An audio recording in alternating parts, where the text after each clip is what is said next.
शुरुआत की थी एक जज्बे के साथ, हर सुबह नए इरादे के साथ। अब दिन वही है पर चेहरे पर थकावट के साए दिख रहे हैं।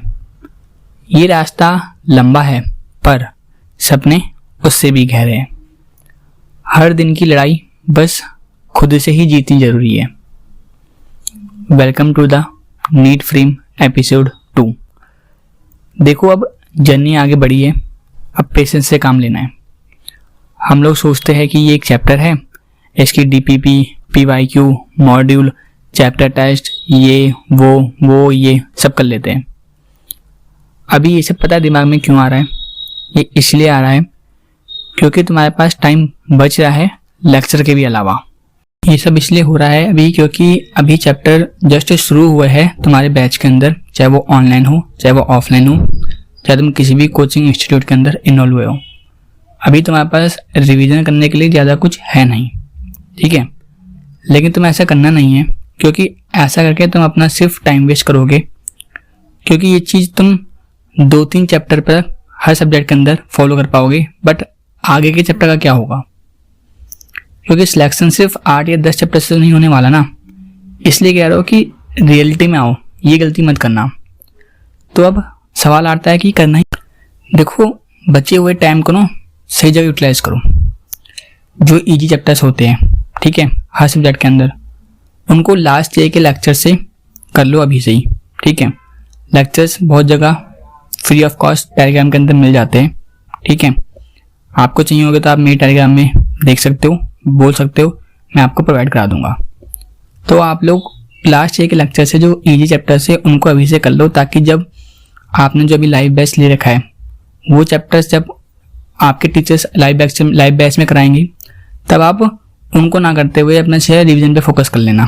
तो इससे क्या होगा कि आपका रिवीजन भी हो जाएगा और रिवीजन मल्टीपल टाइम भी हो जाएगा, आपका टाइम वेस्ट भी नहीं होगा, आपके चैप्टर्स भी कंप्लीट हो जाएंगे, आपका सिलेबस जो है बाकी बच्चों के कंपेयर में थोड़ा सा जल्दी हो जाएगा।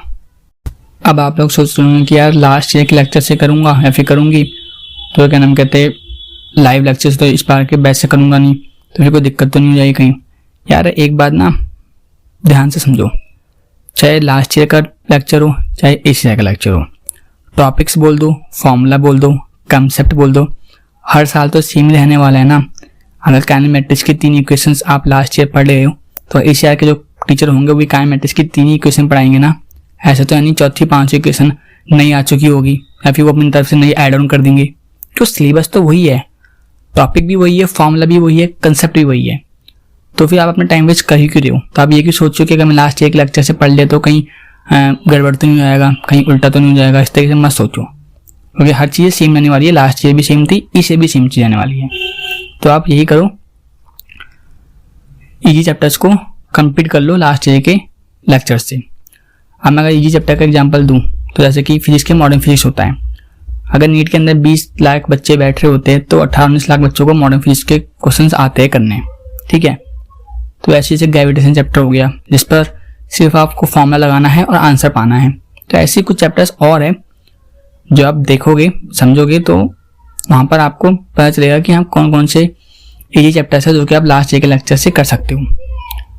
अब देखो, इस तरीके से अभी का टाइम यूटिलाइज करोगे ना तो बाद में जब रिवीजन का टाइम आएगा ना तो आपकी रिवीजन बाकी बच्चों से एज कम्पेयर ज़्यादा टाइम्स हो रखी होगी, क्योंकि जब बाकी बच्चे लाइव बैच में जो इजी चैप्टर्स का लेक्चर ले रहे होंगे आप उस टाइम पर रिवीजन कर रहे होंगे, और जब लास्ट में सिलेबस कंप्लीट करने के बाद अगेन टीचर रिवीजन करा रहा होता है तो आपका वो फर्स्ट रिवीजन नहीं होगा, आपका वो सेकंड या थर्ड रिवीजन हो रहा होगा।